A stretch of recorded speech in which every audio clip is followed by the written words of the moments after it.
menyanyikan salam persatuan kita. Merdeka! Merdeka! Merdeka! Terima kasih rekan-rekan yang masih ada di lantai 5. Kami dari tim hukum Sekjen PDI Perjuangan Mas Hasto Kristianto akan menyampaikan update atau beberapa hal terkait dengan perkembangan dari pendampingan kami pada Sekjen PDI Perjuangan Mas Hasto Kristianto. Sini dihadiri oleh Pak Magdir Ismail, kemudian ada sebelah kanan ada Bung Alfon Kurnia Palma, kemudian ada Bung Yuda Tobing, sebelah kiri kawan-kawan kenal semuanya, tidak kalah gagahnya juga ada Bung Patra, dan di samping sebelah kiri ada Dr. Duke. Terima kasih kawan-kawan. Tentunya kami akan menyampaikan beberapa hal. Yang pertama, yang ingin kami sampaikan kepada publik, kami mendengar informasi bahwa Sekjen PDI Perjuangan Mas Hasto Kristianto ditarget akan ditahan sebelum Kongres PDI Perjuangan yang akan berlangsung dalam waktu dekat. Kedua, penahanan Sekjen PDI Perjuangan Mas Hasto Kristianto kami duga tujuannya untuk mengganggu proses konsolidasi Partai Demokrasi Indonesia Perjuangan. Penahanan ini juga dimaksudkan untuk menekan PDI Perjuangan agar tidak lagi bersuara kritis terhadap kerusakan demokrasi dan konstitusi yang dilakukan oleh mantan Presiden Joko Widodo dan aparatusnya di penghujung kekuasaannya. Selanjutnya, semua proses sejak dari pemanggilan, penyitaan properti pribadi, pentersangkaan, dan yang terakhir penggeledahan kediaman Sekjen PDI Perjuangan Mas Hasto Kristianto, kami nilai tidak menunjukkan upaya yang murni demi penegakan hukum, tetapi merupakan bagian dari operasi politik dengan mentarget mengganggu atau mengaut-ngaut internal partai menjelang Kongres. Perlu kami sampaikan bahwa pimpinan KPK saat ini dapat disebut sebagai KPK edisi Jokowi. Di akhir kekuasaannya, mantan Presiden Joko Widodo tidak menghiraukan kritik publik,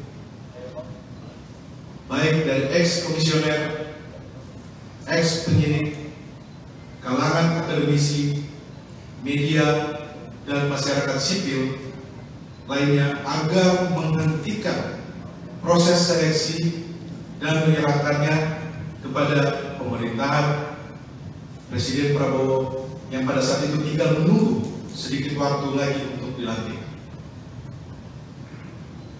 Kemudian sehari setelah dilantik, KPK edisi Jokowi langsung bekerja menjalankan agenda kami menduga mengkriminalisasi dalam bentuk pemidanaan yang dipaksakan terhadap PDI Perjuangan melalui Sekjen Mas Hasto Kristianto karena bersuara kritis terhadap demokrasi yang dilakukan oleh Jokowi. KPK yang kami sebut edisi Jokowi ini tidak menggubris dan menindaklanjuti banyaknya laporan masyarakat sipil terhadap dugaan pencucian uang, penyelundupan nikel mentah, skandal izin tambang Blok Medan yang diduga melibatkan Bobi Nasution dan keluarga Jokowi lainnya. Selanjutnya kami menyerukan kepada semua kader simpatisan warga besar PDI Perjuangan tetap solid di bawah kepemimpinan Ketua Umum Ibu Megawati Soekarno Putri dan tidak terprovokasi oleh pihak-pihak yang hendak mengaut-aut partai.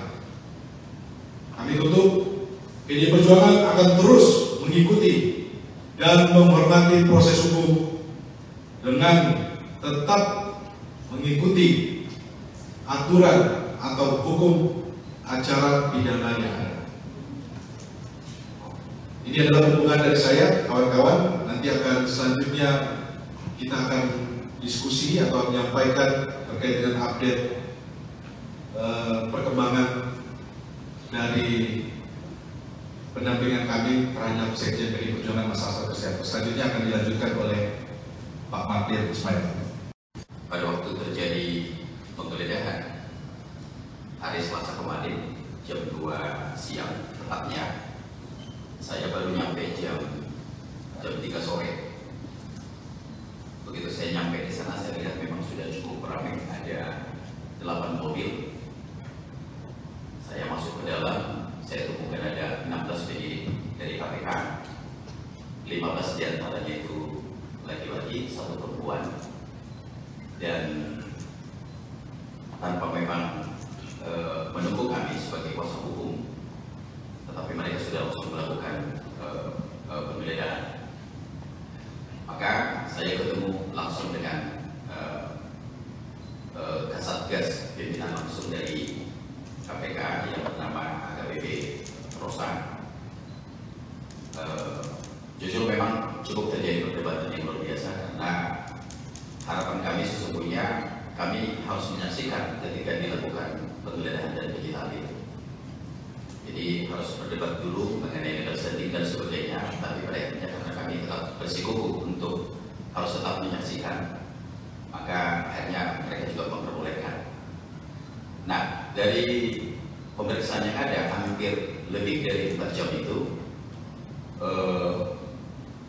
ternyata mereka tidak menemukan apa-apa.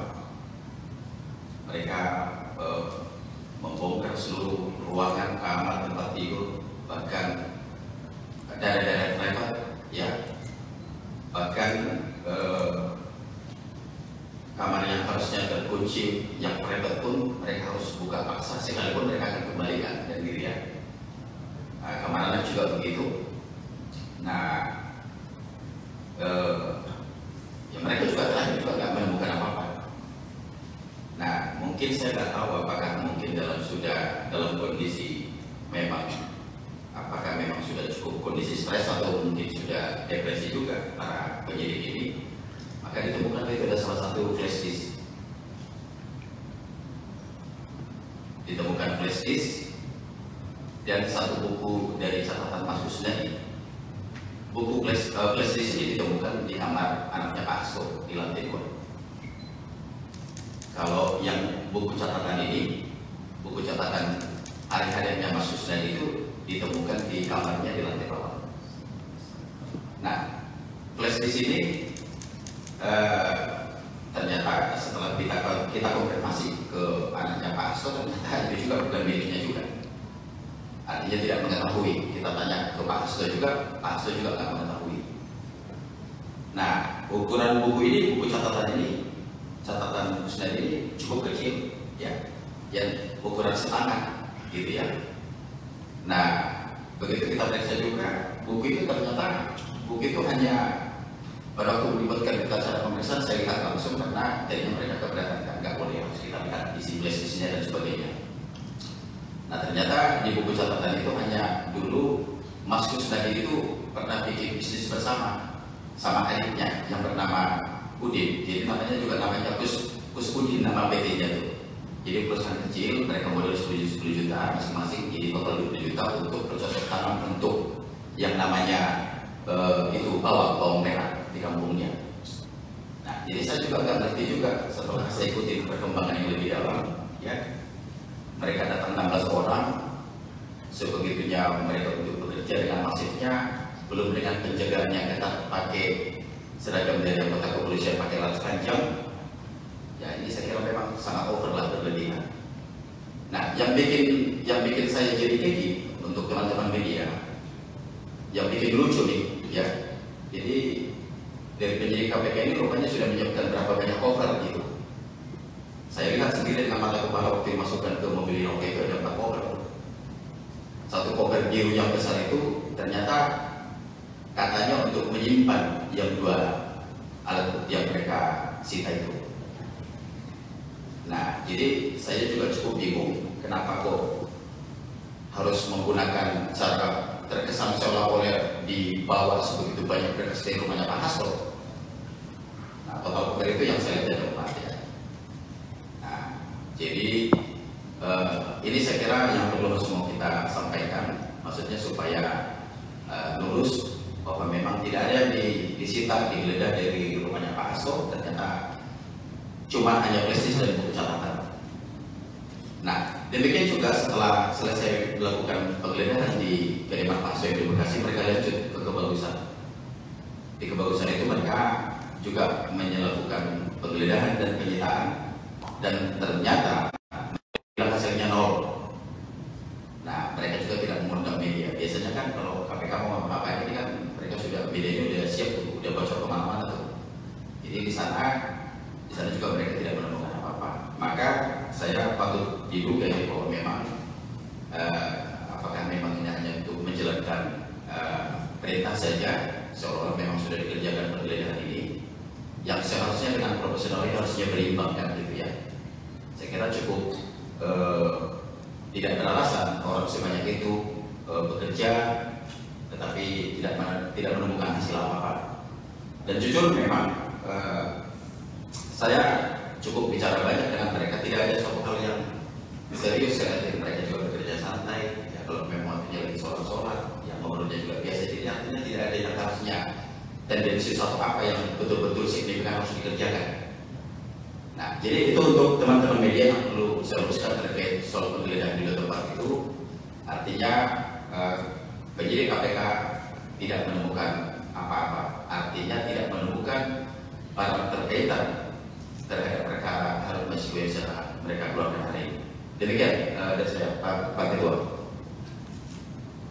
Setidaknya ada beberapa hal yang ingin disampaikan. Pertama-tama, tadi Saudara Jo secara tidak langsung mengatakan berlebihan. Nah, dalam konteks itu sebenarnya kita bisa melihat bahwa ada namanya extra excessive force. Gitu. Ini penggunaan kekuatan yang berlebihan. Yang harusnya itu dilakukan secara proper dan proporsional. Nah, kalau pada saat ini tidak ada hambatan yang begitu besar, kenapa diperlukan kekuatan-kekuatan yang relatif besar, bahkan kekuatan sebanyak tadi? Itu satu soal. Dan kemudian yang kedua, ini terkait dengan pada awal kami mengatakan bahwa ada dugaan pemidanaan yang dipaksakan. Kenapa kami katakan demikian? Karena ini terkait dengan 2 alat bukti yang cukup dan sah. Dan dalam konteks itu sebenarnya kita melihat bahwa sebelumnya itu sudah ada Perda Nomor 28 tahun 2020, di mana di dalam perkara tersebut itu sudah inkrah, dan kemudian yang namanya saksi-saksi yang ada di situ itu dengan sprendik terdahulu sudah tutup, dalam arti itu sudah tidak bisa digunakan sprendiknya. Nah, Kemudian kami juga melihat ada realitas ketika Mas Hasto itu dipanggil. Pada saat itu bukan Mas Hasto yang diperiksa, walaupun ada pemeriksaan secara singkat waktu itu, tetapi Kusnadi yang diperiksa dan kemudian melakukan penyitaan yang tidak berdasarkan hukum ketika itu. Nah, ya adanya semacam kejelasan. Nah, artinya kami menilai dan mempertanyakan apakah memang benar KPK memiliki dua alat bukti yang cukup dan sah, ya, sehingga menetapkan Mas Hasto itu sebagai seorang tersangka. Nah, ketika itu kita menduga memang terjadinya pemidanaan yang dipaksakan. Nah, baru-baru ini mungkin teman-teman juga mengetahui bahwa ada juga pemanggilan lagi gitu, kepada saksi-saksi yang ada dalam perkara 28 tahun 2020 tersebut. Nah, artinya kalau misalnya ini dipergunakan, apakah memang betul sudah ada dua alat bukti yang sah di situ? Ini menjadi sebuah pertanyaan dasar. Karena dalam penetapan seseorang menjadi tersangka itu harus didasari dua alat bukti yang cukup dan sah. Nah, kenapa pertanyaannya KPK memanggil lagi? Untuk apa? Ya, saksi-saksi. Untuk apa? Apakah sebelumnya tidak cukup? Kalau berdasarkan dari putusan nomor 28 tahun 2021. Jadi hipotesisnya adalah, hipotesisnya ya, bisa jadi salah ya. Pada saat Mas Hasto ditetapkan tersangka itu tidak memiliki dua alat bukti yang cukup.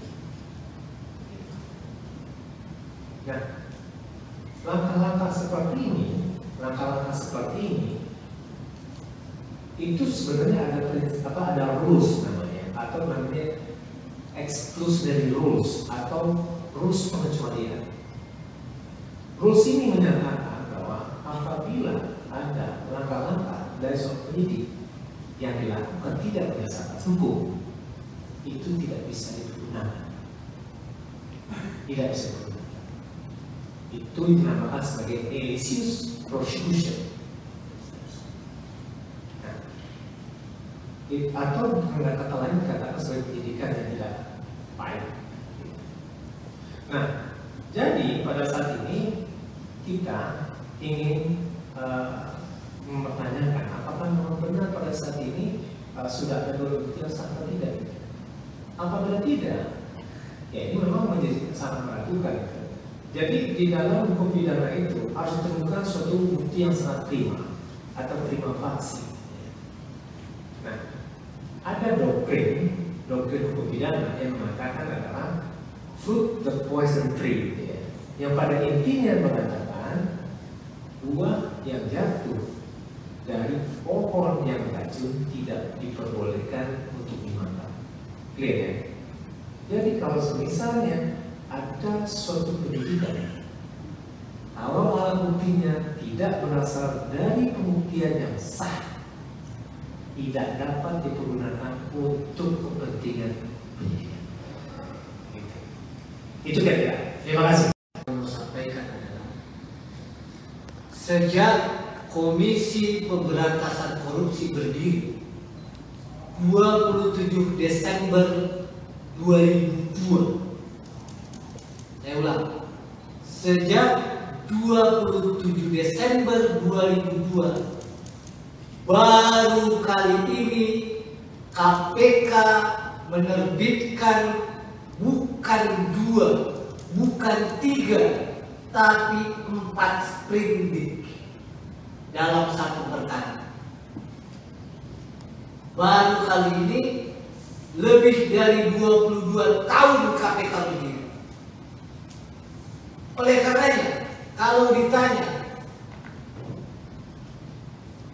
tentu di KPK sendiri ini pasti tidak bulat ini penyidiknya. Gak akan sepakat masih ada tentu penyidik yang masih baik itu di KPK. Sprindik pertama 9 Januari 2020. Sprindik kedua 5 Mei 2023. Sprindik ke-3 dan 4 23 Desember. Apa artinya penerbitan sprindik? Surat perintah penyidikan. Apa konsekuensinya? Konsekuensinya ketika diterbitkan sprindik anggaran Pak, biaya Bu. Maka kalau kita tarik sejak penetapan tersangka Harun Masiku Januari 2020, boleh masyarakat pertanyakan berapa sudah anggaran yang dimakan, ditelan, digunakan oleh KPK. Belum lagi termasuk katanya operasi pencarian Harun Masiku, baik di dalam negeri maupun di luar negeri. Kalau saya, Pak Hasto, bukan sekjen Partai Demokrasi Indonesia Perjuangan, saya kira masyarakat sepakat tidak akan sampai di sini. Maka dugaan kriminalisasi, dugaan yang namanya pemaksaan, dugaan order valid. Tidak boleh juga kita melarang masyarakat menduga seperti itu. Yang pertama, 4 sprindik. Yang ketiga, biaya. Yang keempat, putusan pengadilan sudah menyatakan ada 4 orang bertemu di Grand Hyatt menyatakan bahwa uang itu uang Harun Masiku. Di halaman 160 dan 167. Kalau saya penyidik, stop. Kenapa? Karena dalam 2 persidangan dipanggil saksi-saksi di bawah sumpah, sudah ditanya uang ini punya siapa? Harun Masiku. Apalagi yang mau dicari? Oleh karenanya, di dalam hukum itu ada yang disebut dengan analisis ekonomi dalam hukum pidana. Sudah diterapkan di negara maju, sudah diterapkan di Amerika, di negara-negara maju. Pemberantasan korupsi harus seimbang dan sejajar dengan peningkatan kesejahteraan masyarakat, dengan kepentingan sosial. Mengapa? KPK ini bukan duit kantongnya Pak, bukan duit pribadi yang digunakan. Maka tentu kita berharap keberadaan KPK perlu dievaluasi. Terlebih pada prinsip dasarnya KPK ini semestinya ditunjuk dan dibentuk di era Presiden Prabowo. Itu saja yang saya mau sampaikan. Ya, saya berharap masih ada penyidik-penyidik KPK yang baik. Ya, karena ada juga kita tahu bahwa drama ini begitu berjilid-jilid, termasuk membawa flashdisk dan buku sampai 40. Dan baru pertama ibu bapak juga pasti mengalami. Salam sejahtera buat kita semuanya. Om Swastiastu, Namo Buddhaya, salam kebajikan, rahayu. Sebelumnya marilah tim hukum akan melaporkan perkembangan yang akan kita sampaikan dalam 7 bahasa agar ini diketahui oleh dunia internasional terkait dengan apa yang terjadi penegakan hukum di Indonesia. Dan Mas Hasto Kristianto secara pribadi sudah menyampaikan kepada saya, apabila nanti akan menghadapi persidangan, pledoinya akan ditulis dalam 7 bahasa, sehingga bisa disiarkan dan bisa disaksikan oleh seluruh dunia. Oke teman-teman, terima kasih untuk waktunya. Kami berikan kesempatan untuk tanya jawab. Silakan.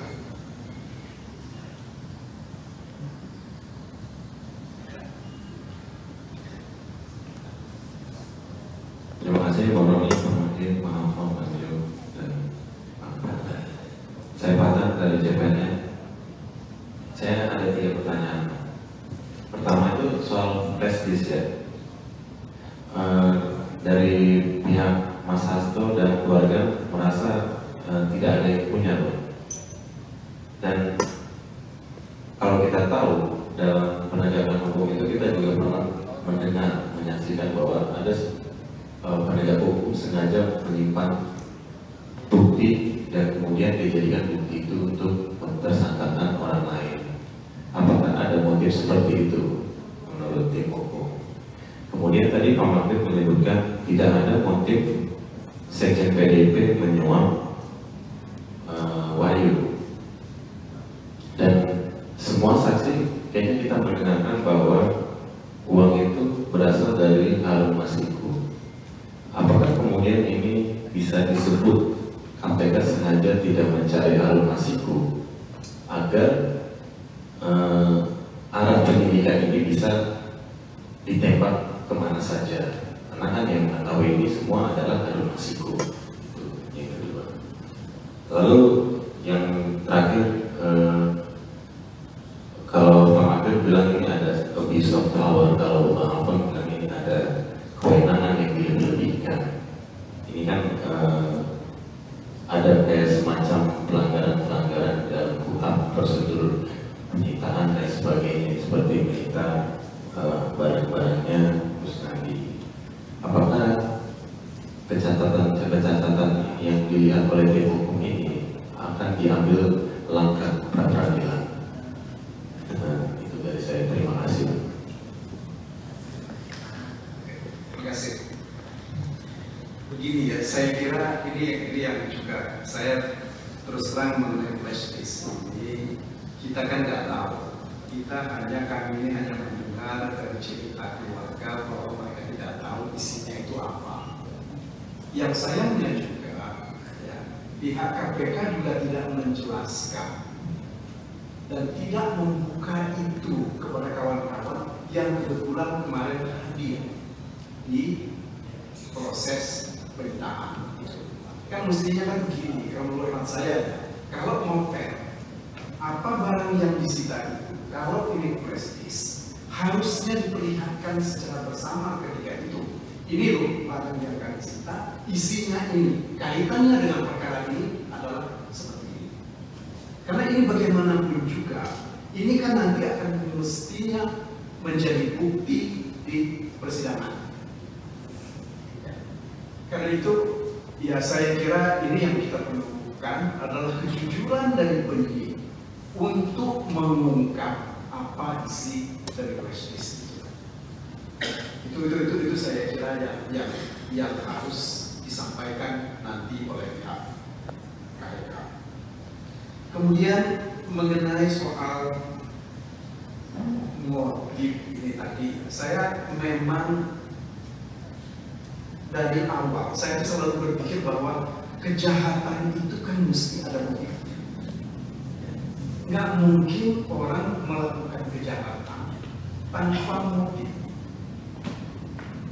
Kalau orang menjamret saja pasti dia ingin menguasai harta orang. Apalagi di dalam fakta persidangan tidak pernah terungkap motifnya Mas Hasto. Apa sih? Untuk apa? Ya, apalagi kepentingan dia menyerahkan uang atau memberikan uang kepada Harun Masiku itu untuk apa? Ini saya kira saya nggak yakin bahwa dia punya kepentingan, meskipun memang motif itu belum menjadi unsur dari delik. Tetapi paling tidak kalau ini terkait suap, mestinya motif itu masuk dalam unsur delik. Karena dia ada sesuatu kan memberikan hadiah atau janji itu karena ada sesuatu imbal balik yang akan dia terima. Ada keuntungan untuk dia. Nah ini yang kita tidak pernah tahu, tidak pernah ada. Ya. Fakta persidangan juga tidak menyebut hal seperti itu.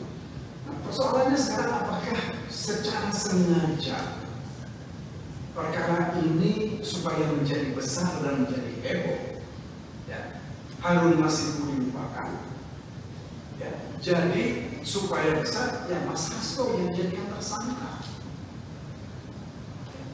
Karena sampai sekarang kan kita tidak pernah mendengar penjelasan resmi dari pihak KPK.